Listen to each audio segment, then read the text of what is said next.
नमस्कार दोस्तों, आप देख रहे हैं 4 पीएम महाराष्ट्र और मैं हूं मयूर परीख।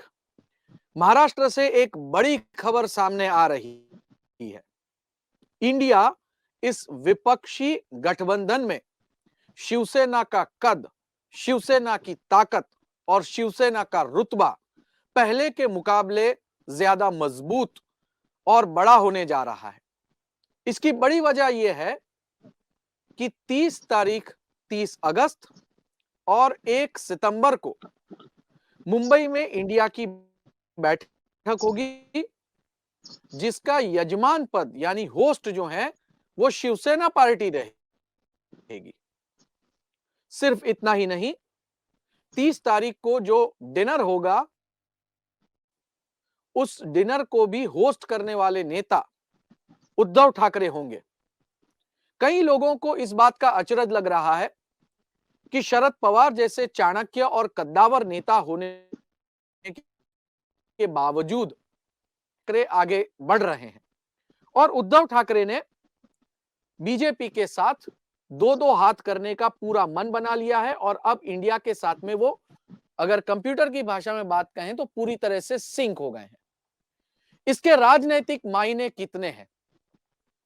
क्या इस तरह से आगे बढ़ना गठबंधन के, इंडिया गठबंधन के साथ उनको राजनीति की चौसर पर कहां ले जाता है? अंतरराष्ट्रीय, माफ कीजिएगा, राष्ट्रीय स्तर पर उद्धव ठाकरे ये कितने वेल एक्सेप्टेड लीडर बनते हैं हर एक स्टेट में? इन पूरे मामले पर आज हम चर्चा करेंगे।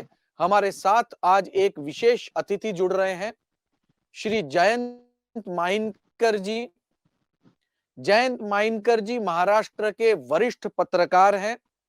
राजनीति पर वो जबरदस्त पॉलिटिकल यानी कि रिपोर्टिंग की खबर पर पकड़ रखते हैं और उनका मत इतना सटीक होता है कि बड़े बड़े नेता भी जो हैं वो इनकी बात सुनने पर मजबूर हो जाते हैं। जयंत जी, 4 पीएम महाराष्ट्र में आपका स्वागत है। आज जिस तरह से शरद पवार इनकी अध्यक्षता में बैठक हुई और उद्धव ठाकरे जो कि इस कार्यक्रम में मौजूद नहीं थे, लेकिन शिवसेना जो है वो अब इंडिया में लीड रोल लेना चाहती है। आपकी क्या कमेंट है इस पर? एक तो पहली बात कि जी जयंत जी, नवंबर में बीएमसी के इलेक्शन होने जा रहे हैं, ऐसा बोला जा रहा है। अब बीएमसी के इलेक्शन में शिवसेना को कांग्रेस का सपोर्ट चाहिए, क्योंकि देखिए शिवसेना जो मराठी माणूस जिसको बोला जाता है, द सन्स ऑफ सॉइल, वो भले ही आज भी बाल ठाकरे के या उद्धव ठाकरे के साथ होंगे, हो सकता है ना, नेचुरली वो तो है ही, लेकिन आज भी दलित और मुस्लिम और नॉर्थ इंडियन वोट्स के लिए उनको कांग्रेस के पास ही जाना पड़ेगा।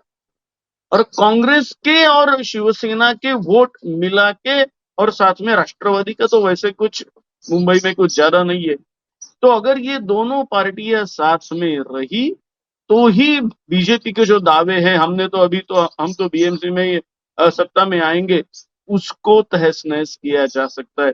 तो बेसिकली ये जो इनिशिएटिव मेरे हिसाब से उद्धव ले रहे हैं, ये पहली बात तो अपना जो गढ़ है, उनका जो मेन है वो राज्य नहीं है। उनका जो गढ़ है शिवसेना का वो है बीएमसी, जिसका बजट है 40,000 करोड़ का, और जिसके ऊपर 1985 से लेके अभी तक बीच में सिर्फ 4 साल छोड़ के जो राज रहा है वो शिवसेना का रहा है, ठाकरे परिवार का रहा है। अगर डायरेक्टली बोला जाए तो ठाकरे परिवार का इनके ऊपर राज रहा है। तो आज वो चाहते हैं कि वही अपना राज, अपना जो फोर्टे है उसके ऊपर बना रहे। उसके लिए क्या कॉम्प्रोमाइज करना पड़ेगा? अभी तुमने बीजेपी को छोड़ दिया, तुमको कांग्रेस को लाना पड़ेगा, ठीक है। उसके लिए हमको एक इनिशिएटिव देना पड़ेगा कि चलो आज आप इंडिया लेके आ रहे हैं, इंडिया में हमारे देश के फाइनेंशियल कैपिटल में हम आपका स्वागत करते हैं, आइए। एक दूसरी बात जो पवार साहब के बारे में मैंने बात पहले भी बोला था आपके ही चैनल पे, लेट अस एक्सेप्ट कि आज 83 इयर्स होने के बाद शरद पवार में इतनी फिजिकल स्ट्रेंथ नहीं है जो एक जमाने में उन्होंने थी, और वो उन्होंने बिल्कुल दौरे किए, जाके लोगों को बताया कि मैंने कांग्रेस क्यों छोड़ा, वटेवर। आज वो ताकत नहीं है। ना ही मैंने ये भी देखा है कि वो अजीत पवार के खिलाफ ज्यादा ओपनली बोल रहे हैं, और ना ही अजीत पवार भी उनके खिलाफ ज्यादा बोल रहे हैं। या तो दोनों एक दूसरे को एक प्रकार से उनके खिलाफ बोलना अवॉइड कर रहे हैं। अगर ऐसा मैंने बोला तो ये सही होगा। वो दोनों भी एक दूसरे के खिलाफ नहीं बोल रहे हैं, दैट इज द रियलिटी। तो एक प्रकार का डिफेंसिव एटमॉस्फेयर दोनों एक दूसरे के लिए रख रहे हैं। और साथ में शरद पवार साहब की तबीयत, इसका ख्याल रखते हुए Uddhav Thackeray is taking the initiative. उसके वो जो गैप हो जाती है, वो गैप को पूरी करने के लिए sir Uddhav Thackeray is taking the initiative that he is coming at the taking the centre stage from Maharashtra. Jayant भाई, आपने बहुत ही सटीक शब्दों में हमें बताया। थोड़ा सा आप कैमरे के पास से अगर हाथ हटाएंगे तो आपका चेहरा हम क्लियरली देख पाएंगे। हाँ, हाँ, हाँ। Thank you sir. हम ये जानना चाहते हैं एक बात और आपसे, कि जिस तरीके से शरद पवार जो हैं वो इंडिया में बिहेव कर रहे हैं, जैसा कि आपने जहां पे अपनी बात खत्म की, मैं वहीं से अपनी बात शुरू आपकी बात को आगे बढ़ाना चाहूंगा। क्या ऐसा है कि शरद पवार इनकी भूमिका को लेकर इंडिया में अब एक संदेहजनक स्थिति बनी है, और इसीलिए कांग्रेस पार्टी शिवसेना को ज्यादा बेहतर पार्टनर विकल्प मानती है, ना कि एनसीपी को? अब अगर शरद पवार को छोड़ के आपको शिवसेना को मानना है तो मुझे जाना पड़ेगा।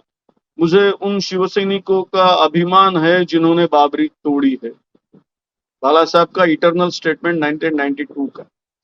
और मुझे फिर बाबा पृथ्वीराज चौहान के भी कोट देना पड़ेगा कि उन्होंने बोला था 2014 में भी ये प्रपोजल आया था, 2019 में भी जब आया कि चलो 3 पार्टियां साथ में रहेगी, बीजेपी को दूर बिठाएंगे, तब हम जरा कॉशियस थे क्योंकि हम शिवसेना के साथ जाने के लिए तैयार नहीं थे।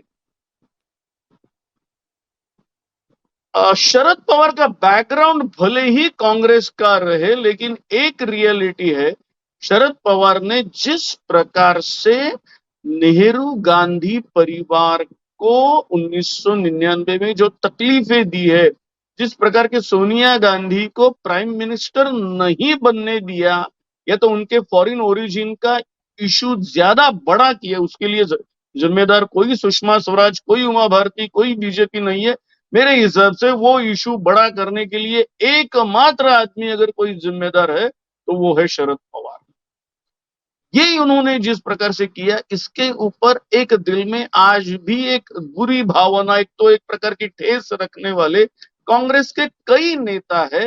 हो सकता है कि उनको अभी शरद पवार की जगह एक नया मिल गया होगा, वो भी उस वक्त जबकि शरद पवार साहब की एज हो रही है, और उसी वक्त उनको नया, चलो यही तो वक्त है कि जो गैप पूरी वो तो सुप्रिया तो भर नहीं पाएगी, तो उसके लिए हम इनको लेके आएंगे। ये एक राजनीति है। आज भी चिदम्बरम से लेके कई नेता ऐसे हैं जिनका शरद पवार के बारे में रवैया बिल्कुल अपोजिट है, खुलेआम अपोजिट है। ये रियलिटी है। और उसी प्रकार से कांग्रेस में एक सेक्शन ऐसा भी है कि जो कांग्रेस में रह के भी बोलता है कि Sharad Pawar is the future, या तो शरद पवार जो कहते हैं वो मानना ही चाहिए। यहां तक कि एमपीसीसी प्रेसिडेंट कौन बने ये भी हम शरद पवार से ही पूछेंगे, ये मानने वाला भी एक सेक्शन है। तो ये चलते रहता है राजनीति। तो इसमें उन्होंने उद्धव ठाकरे को प्रेफर की। नहीं, मैं एक आखिरी सवाल आपसे पूछना चाहूंगा। क्या उद्धव ठाकरे के इतने बड़े कदम उठाने से महाराष्ट्र में टिकट डिस्ट्रीब्यूशन से लेके गठबंधन का सिंक्रनाइजेशन, या फिर उनकी पूछ इंडिया के गठबंधन में बढ़े, इसकी आप कितनी और क्या संभावना देखते हैं, उसका असर क्या होगा? एक तो मैंने जो भी कोई बहुत कम बात की, लेकिन जो भी मैंने उद्धव ठाकरे से बात की है करीब 20 एक साल पहले, मुझे याद है वो ज्यादातर उनको जरा ऐसा एक, चलो हम नेशनल लेवल की बात क्यों नहीं करते, तो मैंने उनको सीधा बोल दिया था एक बार जब हमारी इंटरेक्शन हुआ था, ऑफ द रिकॉर्ड था, मैंने बोला था कि सर आप ऐसा कैसे सोच सकते कि शिवसेना की सन्स ऑफ सॉइल थियरी लेके आप मध्य प्रदेश में या कहीं और नॉर्थ में या साउथ में अपना बेस जमा पाएंगे। तो ये तो हो नहीं सकता था, लेकिन उनके दिल में एक बात थी, क्यों हम मुंबई तक या महाराष्ट्र तक रहे, क्यों हम ऑल इंडिया लेवल तक नहीं जाए। तो वो जो करीब 20 साल पहले एक बार जिसको बोलते हैं हम इनफॉर्मल इंटरेक्शन में जो हमारी मेरी बात हुई थी, वो मेरे को आज भी याद है। आज आपने सवाल पूछा, मेरे को याद आया। तो वो जो उनके एक एम्बिशन थे कि बाला साहब इतना ताकत होने के बावजूद उन्होंने कभी कभी दिल्ली तक वो नहीं गए। मेरे ख्याल से आज जबकि कोएलिशन, एंटी बीजेपी कोएलिशन के बगैर जिंदा नहीं रह सकता कोई भी गवर्नमेंट, अगर एंटी बीजेपी कोई है तो कोएलिशन ही चाहिए। तो उस वक्त वो अपनी एक ताकत दिखा रहे, वो भी उस वक्त दिखा रहे जबकि शरद पवार खुद, मैं इंजोर्ड नहीं बोलूंगा, लेकिन एज के हिसाब से he is at the receiving end. तो उस वक्त वो अपनी ताकत दिखा रहे, और हो सकता है कि he will be able to, मैं एकदम टॉप लेवल पे नहीं जा सकता हूँ, ऐसा बोल नहीं सकता, क्योंकि एम के स्टालिन है, खुद राहुल गांधी है, ऐसे कई नेता है कि जो इसमें और भी आगे, लेकिन एक अपना प्रेजेंस वो पक्का दिखा सकते हैं। This is the real. Ticket बंटवारे में कोई असर? मुझे नहीं, ज्यादा नहीं लगता है, जिनको जहां जिनका प्रेजेंस है वही मिलेगा। मैं एक एग्जांपल के तौर पे बताता हूँ, विदर्भ में कांग्रेस का वो अपर हैंड रहेगा, मराठवाड़ा में और मुंबई में थाने में शिवसेना का रहेगा, और शरद पवार के जो चार चार जिले हैं वहां राष्ट्रवादी का रहेगा। एकदम 96 96 96 ऐसे तीन हो गए ऐसा मैं बोल नहीं सकता हूँ, लेकिन तीनों पार्टियां अपनी अपनी ताकत के हिसाब से ही लेंगे, इतना मैं पक्का बोल सकता हूँ। और ये जो इंडिया की बैठक मुंबई शहर में होने जा रही है, ये बैठक का अपने आप में महत्व इसलिए है क्योंकि पहली बार उनकी ऐसे राज्य में बैठक होगी, ऐसे शहर में बैठक होगी जहां उनकी सरकार नहीं है। नहीं है, नहीं है। तो महाराष्ट्र की राजनीति पर इसका कितना असर पड़ेगा? वो तो असर ऐसा नहीं पड़ेगा, लेकिन वो एक ताकत दिखा सकेंगे तीनों पार्टियां मिला के अपने कार्यकर्ताओं के लेके, एक प्रकार के न्यूज़पेपर में। बाकी तो इससे ज्यादा वो कुछ कर नहीं पाएंगे, क्योंकि सरकार तो उनकी रहेगी। मुझे एक याद है, आपने सवाल पूछा इसके लिए याद आया, बेंगलोर में जब अभी इंडिया की बैठक हुई थी, तब किसी ब्यूरोक्रेट को, किसी अपोजिशन लीडर को भेजा गया इसके ऊपर, चीफ मिनिस्टर सिद्धरामैया के ऊपर क्रिटिसाइज हुआ था। तो ऐसा तो कुछ होने का सवाल ही नहीं उठता, इस क्योंकि यहाँ तो कोई ब्यूरोक्रेसी ब्यूरोक्रेसी बीजेपी के अंडर है, तो वो तो जाएंगी नहीं, वो तो सवाल नहीं उठता। लेकिन एक वो ताकत दिखाएंगे कि हमारी ताकत, आप तो इधर से 40 उधर से 40 लेके सत्ता में आके बैठे, लेकिन वैसे हमारी ही ताकत आपसे ज्यादा ये दिखा पाएंगे। जयंत माइनकर जी, बहुत बहुत धन्यवाद। आपने बिल्कुल सटीक बात रखी, आपका एनालिसिस आपने हमारे दर्शकों तक पहुंचाया, आपका बहुत बहुत धन्यवाद। तो दोस्तों, कुल मिलाकर महाराष्ट्र की राजनीति में अब शिवसेना जो है वो बहुत ही सेंट्रल रोल ले रही है। हमने ये देखा कि बीजेपी की ओर से चाहे कितना भी तोड़फोड़ का राजकारण हुआ हो, चाहे कितने भी शिवसेना के उद्धव ठाकरे दल के जो नेता हैं वो बीजेपी में शामिल हुए हो, लेकिन उद्धव ठाकरे ने न तो उन नेताओं के लिए वापस अपने दरवाजे खोले और ना ही इस पूरे मामले पर बीजेपी के साथ कभी गठजोड़ करेंगे या कहीं ना कहीं उनके रिलेशन सुधारने का प्रयत्न किया। उद्धव ठाकरे की बात बिल्कुल साफ है, सरल है कि अब तक मैं आपके साथ था, अब आपके साथ मैं नहीं हूं। इतना ही नहीं, मैं आपका विरोधी भी हूं। और ऐसे में उद्धव ठाकरे 5 राज्यों के मुख्यमंत्री का मुंबई में स्वागत करेंगे और बड़े डिग्निटरीज के साथ बैठक करेंगे। देखना यह होगा कि इंडिया में उद्धव ठाकरे के बड़े हुए कद की वजह से महाराष्ट्र की राजनीति पर या उद्धव ठाकरे के राष्ट्रीय स्तर के स्तर पर, मतलब उनके व्यक्तित्व की वजह से, जो उनकी सॉफ्ट पर्सनालिटी है वो, और वो पूरे कंट्री में वो अपना ऑरा कितना फैला पाते हैं और इसका असर महाराष्ट्र के मतदाताओं पर कितना होता है। दोस्तों, ये है मुंबई शहर की महाराष्ट्र की राजनीति की पिछले 24 घंटों की चहल-पहल और उठापटक। इसी तरह से अन्य समाचार के लिए आप सब्सक्राइब करें 4 पीएम महाराष्ट्र, बेल बटन दबाना ना भूलें। बहुत-बहुत धन्यवाद।